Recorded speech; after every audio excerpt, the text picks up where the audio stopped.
They should have be on the air, on the ground. Not what they did with it, which is essentially pocket the money. It is malpractice of the highest degree. If they were lawyers, they would have been disbarred. And at the same time, Hillary Clinton has spent all of her money on just that. Exactly right. Yeah. Mary, what do you think? I'm not sure you can blame the consultants fully, however. I mean, Donald Trump is Donald Trump, and he's made this campaign about himself. Why was there so much attention to this one word, regret, in his speech on Friday? It's because we're focusing on Donald Trump's feelings. We're not focusing on his policy ideas or why they're better than Hillary Clinton's. I think, look, he knew that the campaign was spiraling downwards. He's not leading in any of the polls. There's the prospect of losing the Senate. It's a good sign that he brought in a pro like Kellyanne Conway as a pollster, but he has to prove that he not only has the temperament to be in office, but that he can sustain some of these messages that he started to lay out in these speeches last week. We'll see, but the polls don't change overnight. Can he do that? I don't know if he has the character to do it. He hasn't proved so far. He isn't studying any policy measures. We don't have specifics on what would replace Obamacare, how he would defeat ISIS, the tax plan, for instance.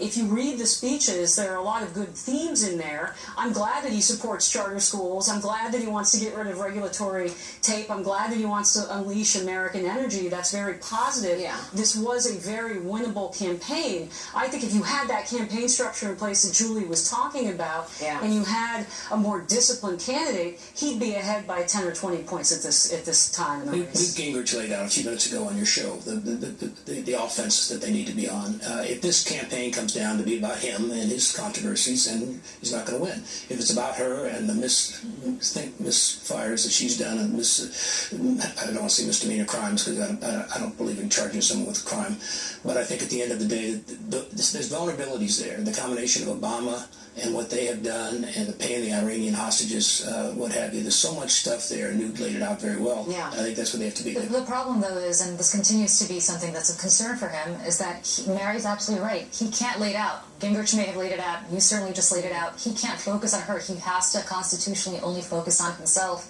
And that's not what people want to hear. They want to hear it's pathological. People want to hear how he's going to improve their lives, not what he feels about himself. And I don't think you can just do it on Twitter and Facebook and at rallies. It was good that he went to Louisiana, but let's see him go to a charter school in the Bronx. Let's see him go into downtown LA. Have more press gaggles. Get out there, meet voters, prove that you really care about these communities. I think Kellyanne Conway will try to push him in that direction, but ultimately it's up to the candidate himself. He likes the rallies, but the problem with rallies is it's just a small audience in front of you, whether it's 7,000 or 10,000. I remind them that 100,000 people were at Mondale's rally in New York City the day before he lost 49 seats. There you go. Bottom line. Great panel. Thanks, everybody. Thanks for joining us. Have a wonderful...